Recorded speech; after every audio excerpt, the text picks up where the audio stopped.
Добар ден, почитувани, ја следите најновата Телма амбуланта. Петолчото издание го реализираме во соработка со клиничката болница Жан Митрев. Скршениците во пределот на рамото се меѓу најчестите фрактури кај повозрасните лица и нивниот број постојано расте поради старењето на популацијата и се почестата појава на остеопороза. Дали секоја ваква повреда бара операција? Кога скршеницата може успешно да се лекува без хируршки зафат, а кога операцијата е неопходна? Какви се современите методи на лекување и колку е важна рехабилитацијата за враќање на функцијата на рамото и раката?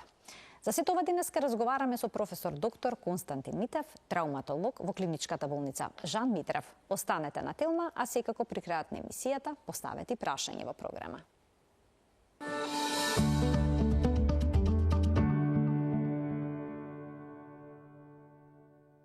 Во денешната Телма амбуланта зборуваме за скршениците на рамо. Кога е неопходна хирургија, а кога сето тоа може да пројде без операција.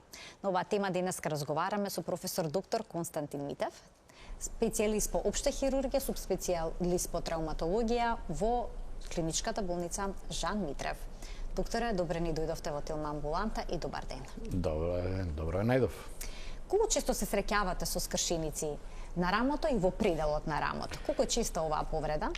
Да, најбитно да се каже дека овие скршеници спаѓаат во една група на остеопоротични скршеници, односно се јавуваат кај лица кои што се постари од 65 годишна возраст, напредната возраст, каде што доминира промена на густината на интензитетот на коските. Инциденцата е 6 до 7% од сите скршеници на телото. Меѓутоа, за нас не е тоа толку значајно во бројка, затоа што кога пациентите имаат скршеници, за нив е 100%. Дали е 6-7 во однос на цела популација не е битно. Меѓутоа е битно да се нагласи дека оваа скршеница е четврта поред од сите остеопоротични скршеници. Тука на прво место секогаш доаѓаат скршениците на пршлените, кои што на жалост и во современата дијагностика и медицина само 1/3 се дијагностицираат. Сите други се пропуштаат и мислат да старите лица ме боли грбот, тоа е од овде од замор, несоодветни вежбања, промена на време и така натаму. Меѓутоа кога доаѓаат тука веќе кај нас во последните неколку месеци, збориме конкретно за овие скршеници на пршлени, наоѓаме буквално по еден или по два, буквално толку намален краниокаудален промер на тие пршлени да дури не се познаваат. Тоа е значи првите најчести, потоа по нив следуваат скршениците на колкот, кои што се категорија исто поврзана со остеопороза и скршеници на рачниот зглоб. Значи, овие се четвртите на ред, таа е така наречена скршеница во предел на рамото. Зашто се значајни? Затоа што порано се сметаше дека голем број, да не кажам преку 85% од нив, треба да не се третираат хируршки. Односно дека треба да биде само конзервативно и со тоа би се вратиле пациентите во нормални секојдневни активности. Во последните неколку декади, да кажем условно последните 3, голем замав зема хирургијата и тоа во понатомошниот дел од емисијата ќе го објасниме кои се предностите кај пациенти кои што се оперирани према оние кои што се третирани конзервативно со гипс, имобилизација, ортози и така натаму. Споменавте дека се ова остеопоротични повреди. Што тоа значи? Како тие настануваат? Остеопороза е скелетно метаболно заболување, значи на целиот организам, што ги зафаќа сите коски. И тоа е процес кај што жените почнува поради естрогенскиот дефицит веќе многу порано, нешто над 50 годишна возраст, додека кај целата кај машката популација над 65 годишна возраст и затоа и односот на овие скршеници е скоро 2, некогаш и 3:1 на жени во однос на мажи. Втората работа е што при оваа остеопороза доаѓа до губење на квалитетот и густината на коските. И сега поради тоа таа е компромитирана, така ја викаме ние, микроархитектоника на коскена структура. Одеднаш, значи градбата, како да кажеме, пример, зграда или куќа, која ќе ги промените темели или која ќе ги промените зидовите во нивниот квалитет, тие многу постануваат лесно фрагилни или ранливи и на мала енергија, на мал пад, на мало подпирање, доаѓа до пукање на оваа коскена структура. Таа остеопороза затоа е многу битно во светот да се на време да се направи скрининг, да се детектира и да може да се колку толку контролира или барем да се подобри квалитетот на таа коскена густина, за да може да се заштити од вакви последици, катастрофални да кажеме, затоа што после секоја скршеница периодот на закрепнување е долг, па периодот на инвалидност е долг, некогаш овие пациенти остануваат со движења кои што се буквално во рамки на само на прирачни да можете да обавувате ептен едноставни работи, додека оние комплексни, големи движења, ротации се скоро секогаш ограничени. Затоа, секогаш моја препорака е на сите да се тоа прво превенира, за да може да понатаму последиците бидат помалку катастрофални. Дали тоа значи дека и благ пат или пак удар ќе доведе до скршеница? Да. Тоа сакам да ви кажам и преска, например има случаи кои од кивање кршат пршлени. Од кивање на стариот. Значи колку е таа сила долна за да тие пршлени во позиција која што е несоодветна. Ова е најчесто, збориме се во прелот на рамото, е припад буквално на рамна подлога или од сила која што имаше неколку пациентки од седење и играње со внуците, само на страна паѓање на рамото и кршење и праење тешка скршеница во предел на рамото. Дојде пациентката буквално деформирана со голем оток, деформитет, со јаки болки, со неможност за никаква зглобна функција. Пациентката ја опериравме и се брзо се врати во секојдневни активности. Дали тоа значи дека доколку кај возрасно лице се јави ваков тип на скршеница, тоа е знак дека коските се ослабени? Да, дека треба да направат преглед за остеопороза. Може ли некој што да биде првиот сигнал дека имаат проблем? Тоа е пермутација, да. Тоа се вика future predict или fracture predict risk. Односно, на жалост, ние кај нас ги дознаваме работите од кои ќе се случат. Значи, тоа ни е знак дека веќе има остеопороз. Реалниот првите чекори или првото ниво е да се превенира и да може со соодветните тестови, како што се сеа DEXA скен, суверени тестови кои што ни покажуваат кој е степенот, што треба да се поправи, како треба да се тоа подобри квалитетот на коскената структура, за да не дојде до оваа скршеница, од која ќе дојде ние веќе ја третираме, тоа е. А како се јавуваат овие скршеници кај млади лица? Кај млади лица е сосема различна повредата. Зошто? Затоа што најчесто настануваат од високоенергетски повреди. И тоа се најчесто моторциклисти, сообраќајни несреќи, пат од висина и така натаму. Кога во склоп на целото рамо, тука може да стануваат придружни повреди заедно со скршеници на ребра, со скршеници на клучни коски, со скршеница на лопатка, една тешки политравматизирани состојби кои што па носат во една друга крајност со друг степен на инвалидитет и тие се дел од еден голем политравматски настан. Но кај младо лице не би требало да дојде скршени до таков со тип на нормален пат, да, меѓутоа освен на високоенергетска, тоа е сосема друг механизам, да. И сега како се поставува диагноза, односно како се проценува тежината на фрактурата? Прво, секој пациент што доаѓа кај нас амбуланта, најчесто од врата се познава дека тој пациент си ја држи раката скршена, со другата рака ја придржува затоа што секое движење е многу болно.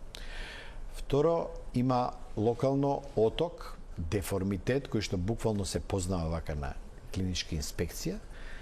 И секоја палпација, дури блага палпација, предизвикува непријатно чувство и јака болка.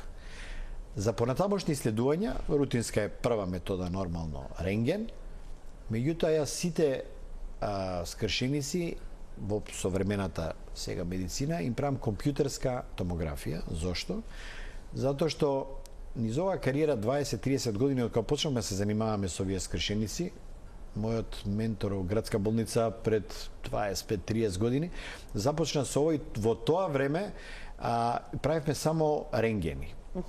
Потоа како почнавме понатаму да се развие оваа технологијата, со сите овие додатни исследувања, посебно компјутерска томографија, дава еден многу јасен и дециден приказ на цела структура и на сите оштетувања, буквално на сите фрактурирани фрагменти, на нивниот сооднос, кој што е неопходен и за исход и за прогноза на лекувањето, меѓутоа многу ни е битен и за оперативниот третман што ќе го изберем. Многу зависи од тоа колку, како, каков е распоредот, има ли изместување што го викаме ние дислокација.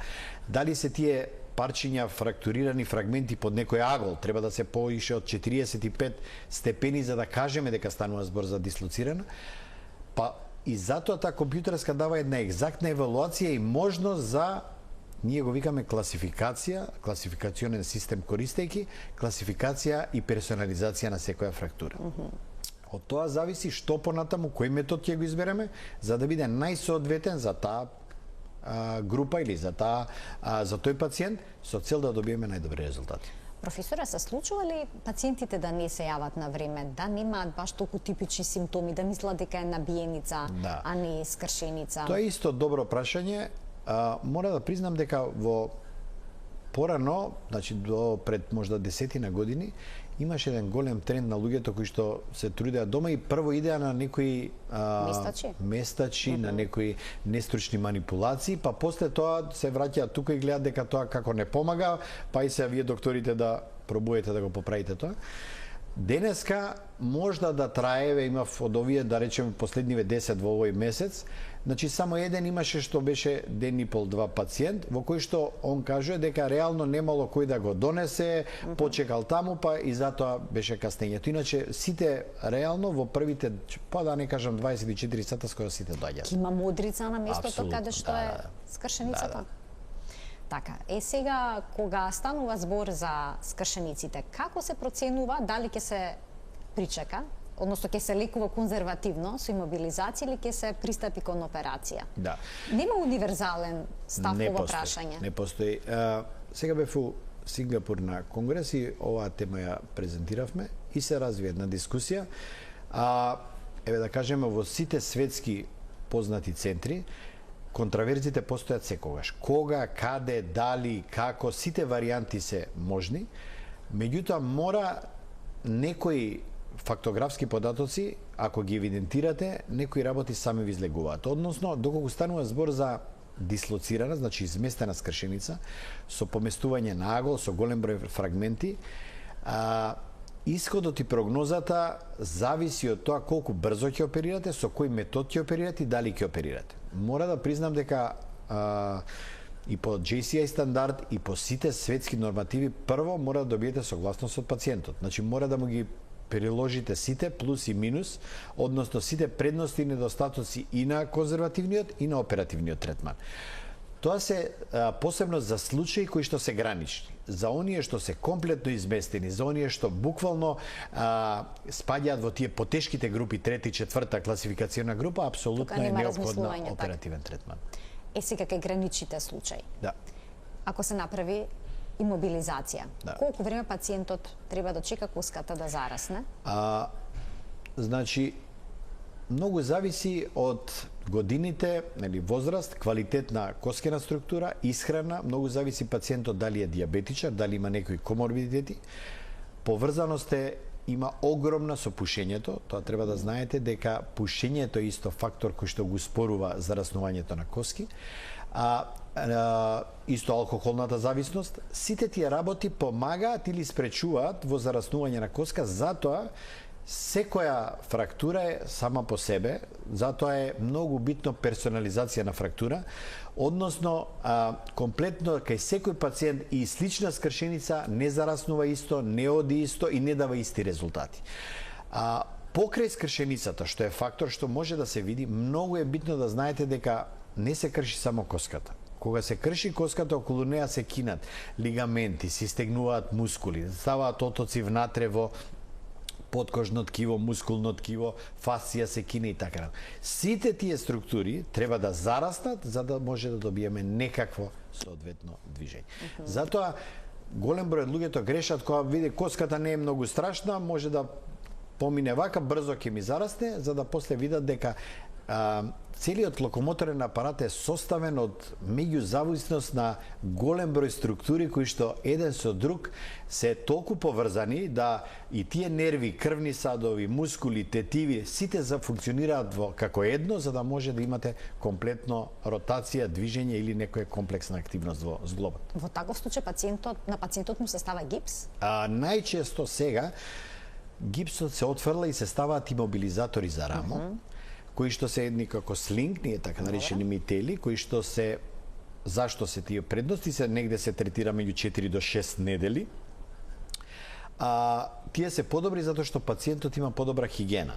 Тоа значи дека може да се тушира, да се изми и све, без разлика од гипсот кој што посебно по овакво време топло спурно, значи за тоа време се усмрдува, доаѓа до потење на пациентот, доаѓа до отварање на рани, до директна афекција на кожа и тоа се све работи што се повеќе се сврлат. Меѓутоа без разлика пациентот мора да биде месец дена, нели, тоа негде 5-6 недели, зависи нормално од типот на скршеницата, возраста. Меѓутоа тоа е некоја средна просечна вредност на недели која што пациентот мора да биде во иста позиција без никакво движење за да не доаѓа до влошување на состојбата. А остава некаква последица недвижењето? Тоа е едно прашање што исто ја на студентите им го поставувам, тоа е често, зашто треба или не треба да се оперира. Едно тие работи, нешто зглоб кога мирува повеќе време од 3 недели, остануваат секогаш контрактури и ограничување затоа што тие лигаменти, тетиви, тоа што го збориме, се долго време неактивни. Самата неактивност ги укочува, го менува еластичноста, го менува колагенот, друг тип на колаген почнува да преовладува и сето тоа од овде доведува потоа до покрутост и потешка нормална функција на секој зглоб. Но повозрастните лица се плашат обично од хирургија. Се случува ли да им сугерирате дека е неопходно да се направи операцијата и сепак да речат дека сакат да пробат со имобилизација? Да, сега имав една анестезијата обично ги плаши. Да, сега имав една пациентка, нели првично кој ќе кажете од овде, возраст 73 години, и кој ќе кажете одма според, нели, мислење едно и друго, јас сум на ставот дека ова треба да се оперира по сите протоколи, по сите стандарди. На прво не, добро е вака, ќе видиме, јас сум стара, да бев млада ќе се оперирав, нели, тоа е едно од тие тези што ги држат. Меѓутоа после 3 до 4 дена вика ја не можам да издржам, не можам да се мрдам лево и десно, дајте правите што треба за да можам да функционирам. Се укочив скроз на секое вртење. Многу боли, отеков целат.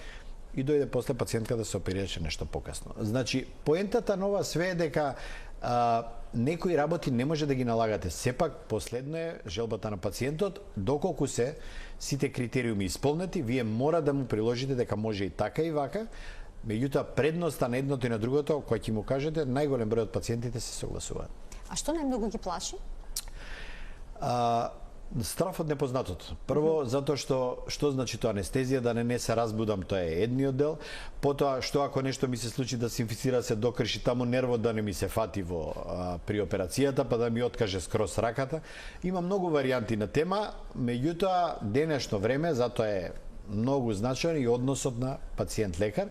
Доколку се објасни, доколку они стекнат доверба, најчесто пациентите, доколку се во можност, апсолутно прифаќаат. Секогаш треба да знаете дека пациентот на крајот на денот неговата желба, нели, мора да се услише, меѓутоа мора да знае и он дека после последиците ќе си ги носи во зависност од неговата одлука. Како изгледа современата операција на рамо? Како се фиксира уската? Со плочки, тоа е единствениот начин, или има и други пристапи? Два главни пристапи од овде, што се сега во светот актуелни, тоа се едниот е со плочка, при кој што отварањето или резот, што го викаме ние хируршки, е големина на 7 до 10 сантима. Ние го правиме тоа во еден специјален дел за да биде минимално видлив. И тоа е така наречена отворена метода, затоа што сепак имаме голема површина што е експонирана на надворешна средина и тука доаѓаме до репозиција и се ставаат плочки штрафои кои го блокираат системот за да може да дојде прво до зараснување, до таа што е викаме ние стабилна анатомска репозиција и за да се овозможи на тие фрагменти во мир да зарастат и да формира нова коска. Вториот метод е минимално инвазивен, односно со еден многу помал рез од 3 до 4 сантима, во кое што се става внатре клин и исто се фиксира со штрафови, меѓутоа сето тоа се прави низ мали резови, кои што возможува не само козметски подобар пристап, него и многу помало оштетување на мускулите, тиви, лигаменти околу, што значи дека побрза ќе биде рехабилитација и исходот и прогнозата ќе биде подобра. Сад, тоа е таа контраверза што у свет, што реално луѓе што ја работиме оваа работа, рутински, долги години, проценката која метода и ден денес е, ние така ги викаме луѓе што повеќе ставаат клино и луѓе што поише ставаат плочки, во зависност од нивната, нели, предодреденост или да кажеме преференца, затоа што голем број се едуцирани за одредена метода. Меѓутоа мора да им се прикажат на пациентите овие методи и да ги видат разликите за која прифаќаат и на таа се одлучуваат. Во последно време, реално, мојот процент е негде 70-30 према оваа минимална инвазивна, што значи дека сепак односот и там не може да се каже дека таа е суверена во однос на другата, меѓутоа има предности кои што можеме да ги карактеризираме најмногу спрема временски побрзо, временски траење, минимален губиток на крв, скоро некои милилитри што се буквално беззначени, и сето тоа доведува до многу слична функција како и оваа отворената метода и затоа некако ги фаворизираме оваа метода што ја викаме минимално инвазивна. Дали овие импланти трајно остануваат на коската? Тоа е големо прашање. Најчесто во современа литература описите се дека луѓе над 65 години не треба да ги вадат. Меѓутоа има голем број на пациенти што да кажеме 1/3, што не сакаат, затоа што кога ќе зарасне коската после година и пол, нели, тие импланти може да се извадат без проблем, затоа што сметаат дека, нели, денешно време модерно, па читаат се и се што, дека тоа као на долг рок може да им прави алергии, па може да им прави некакво отфрлање на имплантот, па може да им прави некои идат до таму дека може да прават некои канцерогени, иако мора да кажеме дека тоа ништо, тоа не е точно.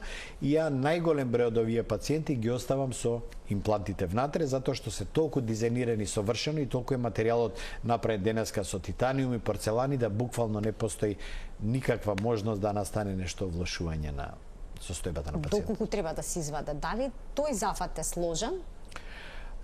Тој зафат вака, теориски изгледа дека нема проблем, зарасната е коската. Да, само да се извади, така. Меѓутоа тоа не е така, затоа што сепак треба некој внатрешно, што е веќе тоа буквално создадена некоја нова коска, која што најчесто ги препокрива овие структури, сепак оштетувате структури за да може да извадите коската. Ќе ги вклучиме и гледачите. Почитувани, од тој момент емисијата е контактна, можете да поставите прашање кое што се однесува на повредите на рамото и на оперативните зафати.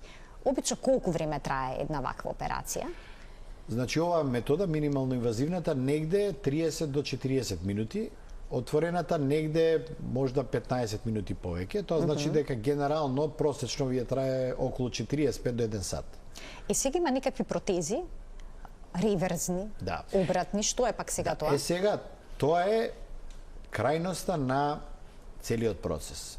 Најголемите дилеми покрај овие што се овие контраверзи со типот на лекување е дали во најтешките скршеници, ние што ги викаме скршеници као лего коцки или bag of bones, која буквално отварате на место и таму имате само милион парчиња кои што нешто старата школа викаше како да пробате да лепите пудинг на зид.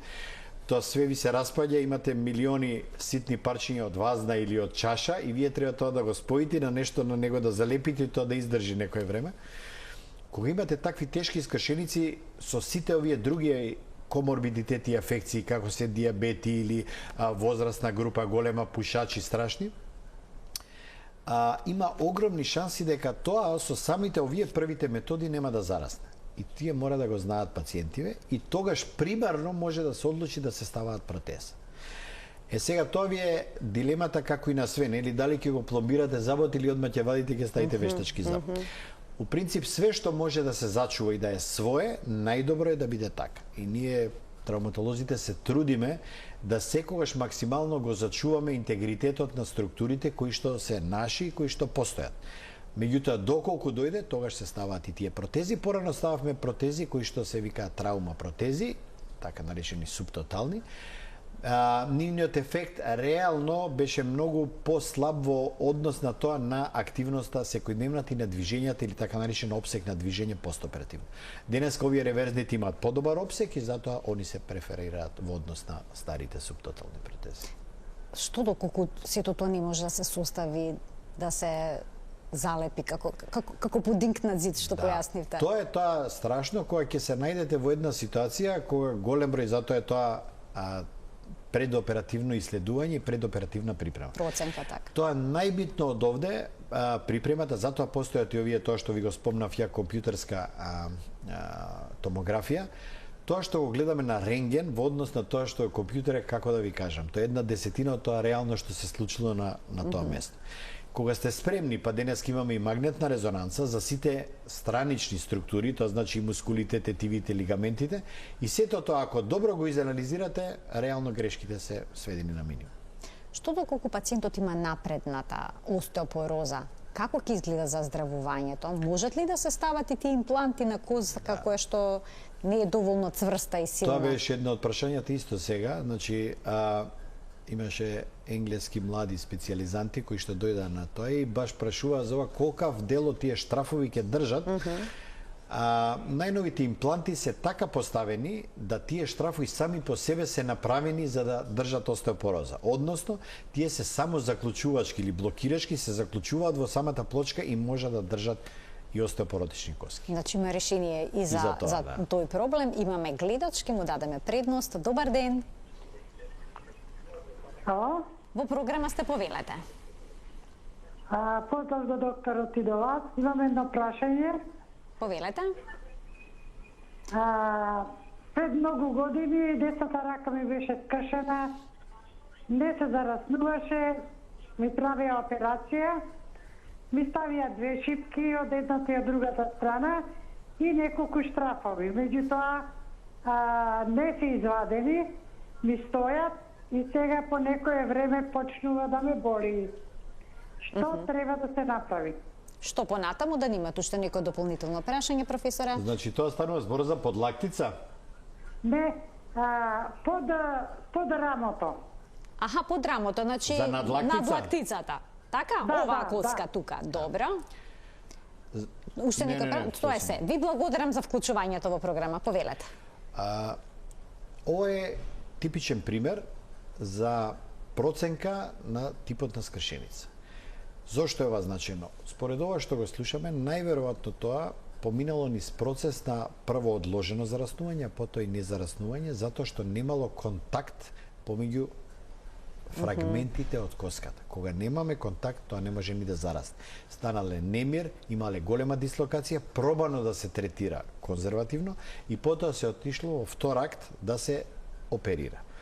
Сега се ставени плочки, мора да дојде пациентката да направиме една контролна слика, да се види дали болките потекнуваат од така наречена остеолиза на тоа место каде што било, дали доаѓа некој процес што е активен од сосема некоја друга работа, или е процес кој што е буквално неповрзан со ова скршеница. Затоа Остеолиза рековте? Остеолиза, Што е тоа може да се јавува губење на квалитетот на коската од различен процес. Тоа може да биде од секаква природа. Мора да видиме дали е инфективна, дали е механичка, дали е кршење на штрафој и така натаму мора да се види од што е. Значи преглед неопходен. Уште еден гледач. Во продолжение на денешната телма амбуланта ќе постави прашање. Добар ден. Ало? Во програма сте, повелете. Добар ден. Добар ден. Ја се уклучив сега скоро во програма и баш сум тука заинтересиран за рамото, а имам рамото не ми е повредено, лигаментите ми се повредени. Дали има нешто лек за тоа правење, ова, што дали операција? Какви симптоми имате? Може докторот да ми каже. Така, болки имате, предпоставувам. Болки нон-стоп. А ограниченост во движењата? Да вака до увото и не можам да се измеам главата. И толку не иде на нагоре. Така. И за тоа викам да прашам и од која координација е да не знам ја за тоа да прашам. Ви благодарам за вклучувањето во програма. Професорот работи во клиничката болница Жан Митрев. Повелете, професор. Ова е многу честа патологија, болка во рамо како ентитет поврзан со голем број на етиопатогенетски, односно предизвикувачки фактори кои што може да делуваат самостојно или да биде така наречено мултифакторијално. Кај овие пациенти апсолутно заслужува комплетна диагностика која што е поврзано прво со лабораториски исследувања, затоа што секогаш, посебно во напредната возраст, мора да мислиме на некои заболувања од реуматска природа, аутоимуни заболувања и така натаму. Може да станува збор за травматска, може да станува збор за области кои што се така наречени, нели, субакромијален импичмент, една многу честа состојба каде што доаѓа до артроза на сите ситни зглобови, потоа до калцифицирање, односно до калцификати во предел на рамото. Сето тоа мора да се иследи и да се направи соодветна прво диагностика, а потоа нормално дека има лек. исходот и прогнозата ќе зависи колку време траеле симптомите, која е состојбата и што пациентот очекува од понатамошната секојдневна активност. Може ли да се успее да се воспостави нормално движење на рамото? Ние сето тоа што го правиме, се трудиме и скоро, еве да кажеме, преку 85% евалуационо имаме резултати кои што ги враќаме пациентите во нормална функција. А секогаш треба да знаете дека многу зависи временски колку време траеле и факторите што ги набројуваме. Значи, голем број на коморбидитети одредуваат дали или не и до каде, ја на секој им кажувам, рехабилитацијата и вежбањето на пациентите. Имаме пациенти со буквално многу слични и помлади и постари, кои што е само разликата во нивното вежбање. Вежбањето и таа физичка активност и соодветното зајакнување на цела мускулатура и на тој лигаментарен апарат допринесува до подобрување сигнификантно или значајно на едни во однос на други што не вежбаат соодветно. Значи, доколку отсуствува физичката активност и вежбањето и покрај тоа што совршено направена операцијата, пациентот нема да го постигне. Никаков ефект нема да има или нема да има значаен ефект доколку тоа не го искористиме само како дел од процесот на лекување. Ние пациентот им кажувам на сите го гледаме во целост, не е само тоа лево рамо, десен рачен зглоб. Тој комплетно мора да функционира затоа што тоа рамо е поврзано со структури, со нерви од врат, од лакт. Целото движење не е само во еден зглоб, тоа е комплетна биомеханика на телото и така треба да се гледа организмот. Добив знак дека уште еден гледач ќе постави прашање во денешната емисија. Добар ден. Ало? Во програма сте, повелете. Добар ден. Вака сакам да го прашам докторот. Имам проблеми со десното рамо веќе преку една година и 2-3 месеци. Лани во мај месец правев прва терапија, значи физикална, не ми помогна ништо. Во август месец бев во градска болница, таму направив магнетна резонанса и прво ми дадо инекција во рамо. Помогна околу месец и пол, 2 месеци беше подобро. После тоа иста песна пак. Во крајот на декември, јануар месец правев терапија, не физикална, него како со пиштол ме удира тука во рамото, со многу болки мислам дека ме удират, не знам како се вика тој метод. И не помогна. После тоа на истото место ми дадоа физикални терапии, значи со 2 пати 15 минути струја, диадинамика, магнет и уште нешто, не знам што беше. И повторно нема резултат, предпоставувам. Прашањето ви е што да се направи за да ви... Да, сега вака преку ден функционирам, не е проблем, мислам ме боли функционирам. Меѓутоа навечер кога спијам, раката како мртва, морам да ја фатам со другата рака да ја пребацам. Така, ви благодарам за вклучувањето во програма. Професор, што може да советувате во една ваква ситуација? Ова е нешто што германците викаат, многу сте богата држава кој успевате толку години да се влечете по физикални терапии, по сите можни методи пред да преминете на оперативен третман. Некои работи од овде идат следствено по некој алгоритам, по некој протокол и треба секогаш да се почне, нели, прво со физикална терапија, со инекција, каде што е пациентот, меѓутоа доколку резултатите првично се слаби или не се соодветни на возраст, на активност, треба да се премине на оперативен третман.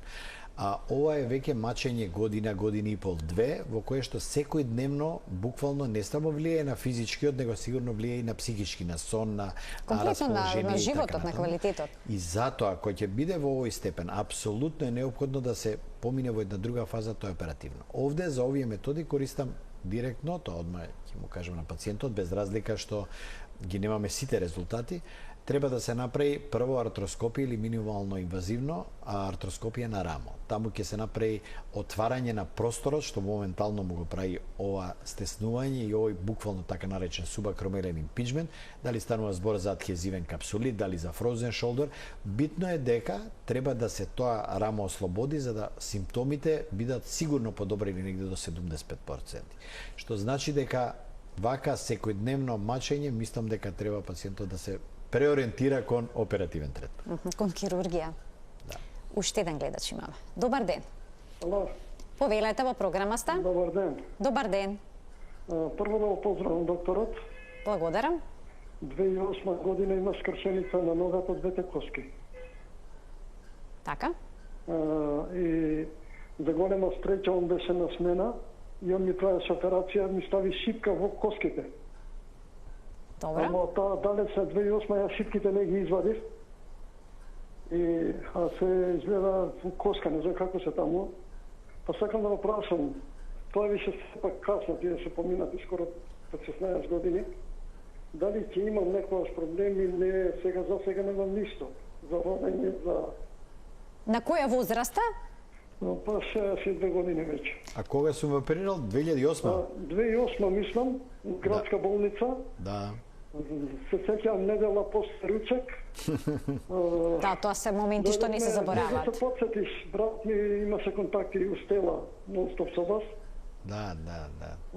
Так. Ама веќе помина 20 години, а шипката од пусти стравови не ја извадив. Така не ја извадивте. Па сега прашањето е, бидејќи толку години стои, дали може и понатаму да остане или треба да се ја чувате од овде, моја препорака е да си ја чувате уште 20 години да не се секират.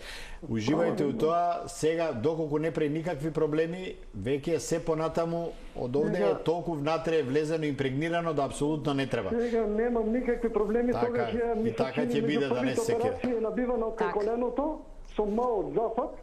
Па е набивана од кај коленото надоле со 3-4 Да, тоа е интрамедуларно да е ставена. Така.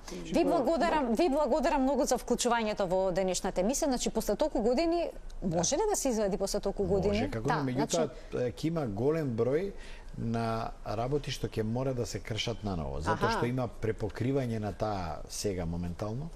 Затоа си има термин или рок кога тие се вадат и некога пациентите им се предложуваат да ги извадат. Затоа постои таа година и пол, 2,5, а не после 20 и нешто. Така. Уште еден гледач и воедно тој ќе биде последен во денешното издание на Телма амбуланта во интерес на времето, бидејќи остана прашања што се неодговорени. Добар ден. Добар ден. Повелете. Поздрав до вас за студио. Благодарам. Се работи за повреда на лева клавикула со оперативен зафат точно пред 3 години. Така? Но десното рамо не ми функционира повеќе од негде од прилика околу 5 години.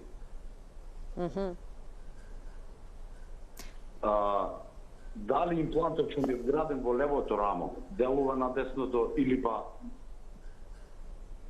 Значи, имате вие вградено, ако разбрав, на левото рамо, на лева клучна коска, а сега проблемот е на десната. Добро. Дали тоа може да влие прашањето? Не. Ви благодарам за вклучувањето. Фала ви на вас. Значи, тоа не може да влие, а какви прегледи треба да се направат? Значи, апсолутно тоа е сосема од друга етиологија. Најчесто, нели, треба да се направи соодветен прво, нели, како ортопедски, така невролошки преглед, треба електромиографија на горни екстремитети, да се направи пренос и кондукција на нерви од вратен рбет, така да има многу прегледи што треба да се завршат, меѓутоа поврзаност не постои. Споменавте дека е многу важна рехабилитацијата, односно вежбите по операцијата на рамо. Колку време по операцијата пациентот треба да почне да вежба? Најдобро од овде, затоа служат овие оперативните методи, веднаш после операција многу побрзо, ја на сите им кажувам, веќе 7 до 10 ден после операција, овие пациенти веќе се упатуваат на физикална терапија, почнуваат со движење. Релативно брзо.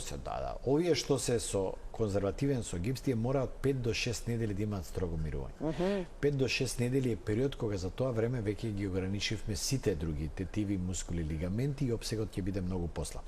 За овие пациенти што се оперирани, многу побрзо почнуваат со движења, па да не кажеме 6-тиот, 7-тиот ден, веќе почнуваат со движења напред-назад, бицепс активност, движења, буквално активностите што не се поврзани со екстерни и интерни ротации драматични, сето друго пациентите веќе може да го бовуваат веќе после 5-6 ден. Кога може да очекуваат нормално да почнат да ја користат раката? Сето тоа е тоа што го збориме повторно, многу зависи од вежбањето. Значи имаме пациенти што со овие интрамедуларни сега, на 8 до 12 недела, во тој период 10-та, буквално работат 90% од работите претходно. Значи 8 до 12 недела е некој предиктор што понатаму ќе се случи. Меѓутоа тоа зависи колку е он активен, колку вежбал.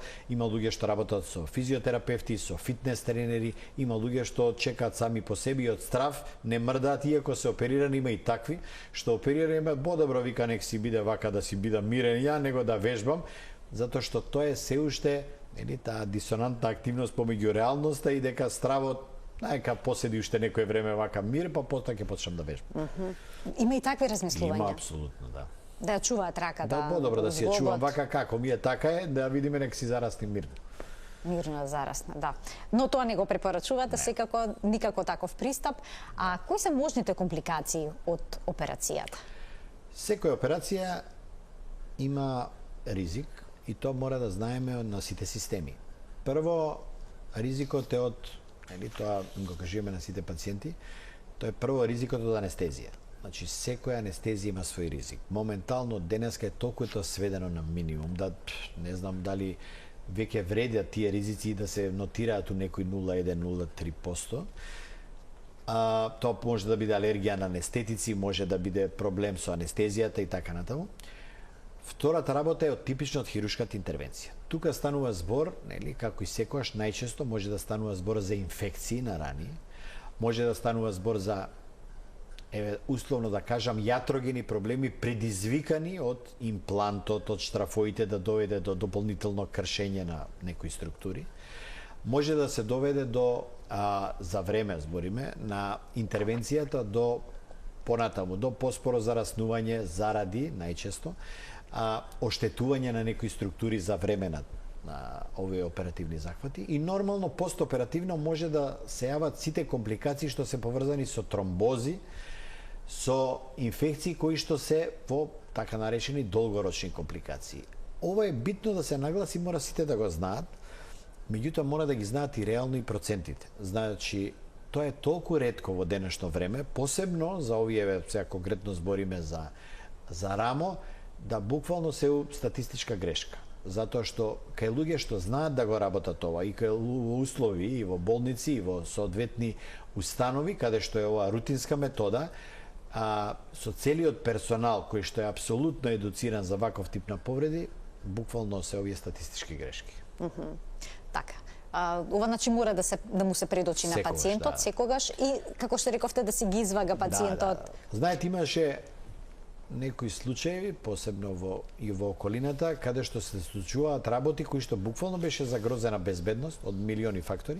Треба да знаете дека секоја операција е ризик и на тоа, тоа им го кажем и на пациентите, и кога преминувате улица, никој не може да ви гарантира дека нешто нема да се случи. Ризикот е ист. Дали ќе ви удри кола или од овде, или нешто од озгора ќе ви падне на зграда која проаѓате, ризикот е тој. А им препорачувате ли на пациентите да променат одредени навики, цигарите да ги остават на пример за побрзо закрепнување? Во смисол дали треба некаква витаминска терапија? Начин на исхрана, дали тоа има некакво влијание? Тоа има во однос на годините, возраста. Во последните декади многу работи се променија. Голем број на мултицентрични студии сега во Сингапур, кинезите објави исто студии у последните огромен број на клинички центри низ цела Кина, покажуваат кои се предностите на луѓе што користат препарати или суплементи за подобрување на квалитетот на коскените структури. Тука спаѓаат, витамин С, колагенски пептиди, тука спаѓа калциум, тука спаѓа витамин D3. Денеска, барем голем број на фармацеутските куки, да не ги спомнуваме лекоите, голем број прават едни такви суплементи кои што ги содржат сите неопходни елементи, минерали, витамини, со цел да се ова подобри, односно да се докаже, сето ова што го анализираме во тие мета-анализи, се гледа дека се подобрува квалитетот и на зараснувањето, и на коскената структура, и нормално на движењето. Меѓутоа, повторно ќе нагласам, имате студија 2017 почна првите сериозни студии за вежби. И таму покажува дека future предикт на фрактура, односно на следна скршеница, 25% се намалува можноста за да настанат скршеници кај луѓе кои што вежбаат. Кај луѓе кои што се активни и тоа негде 15 до 20 минути, 3 до 5 пати неделно. Сега имате, буквално има цели алгоритми кои што имате вежби како за горни, така за долни екстремитети и баш за пациенти кои што се над 65, над 70, 75, па и понапредната длабока старост, во која што секојдневно вежбање го подобрува квалитетот и го намалува ризикот од патолошки скршеници или така наречено остеопоротични скршеници. Успевате ли да ги мотивирате пациентите на таа возраст да почнат да вежбаат? Обично велат не можам. Кај сега на овие години? Знаете како и у наша возраст некои тешко се мотивираат. Апсолутно. Така да многу зависи прво пациентот од карактерот, начинот на живот и основно е на сите им кажем треба да се издржи за да се види бенефитот. Знаете како најтешко е да го издржите тие првите 6 до 8 недели во теретани, во фитнес, во вежбање со тренер. Меѓутоа кога ќе почнете после тоа се навлекувате на тој систем и онда сите викаат како сум можел ја да не вежбам порано.